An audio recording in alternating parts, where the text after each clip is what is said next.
চলন্ত একটি বাসে ভয়াবহ অগ্নিকাণ্ডের ঘটনায় অন্তত ২০ জন যাত্রী পুড়ে মারা গেছেন। এই মর্মান্তিক দুর্ঘটনায় আরো ১৫ জন যাত্রী গুরুতর আহত হয়েছেন, যাদের মধ্যে কেউ কেউ ৭০% পর্যন্ত পুড়ে গেছেন।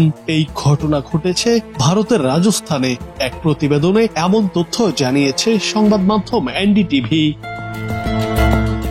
পুলিশ জানিয়েছে, প্রাথমিক তদন্তে ধারণা করা হচ্ছে শর্ট সার্কিট থেকে এই আগুন লেগেছে। তথ্য অনুযায়ী মঙ্গলবার বিকেল ৩টার দিকে বাসটি ৫৭ জন যাত্রী নিয়ে জয়সালমের থেকে রওনা হয়।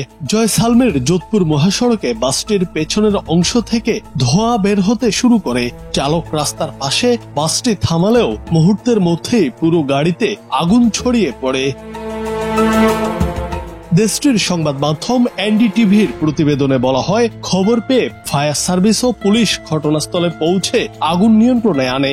আহত ১৫ জনের মধ্যে ৪ জন নারী ও ২ জন শিশু রয়েছে। তাদের প্রথমে জয়সালমেরের জৌহর হাসপাতালে নিয়ে যাওয়া হয় এবং পরে উন্নত চিকিৎসার জন্য যোধপুরে স্থানান্তর করা হয়। দ্রুত স্থানান্তরের জন্য ন্যাশনাল হাইওয়ে ১২৫-এ একটি গ্রিন করিডোর তৈরি করা হয়।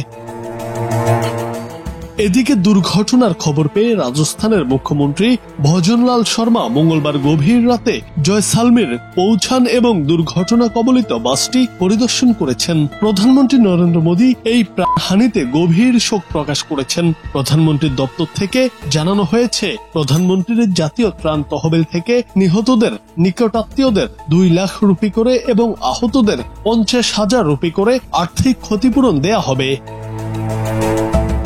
এদিকে জানা গেছে, দুর্ঘটনা কবলিত বাসটি মাত্র ৫ দিন আগে কেনা হয়েছিল।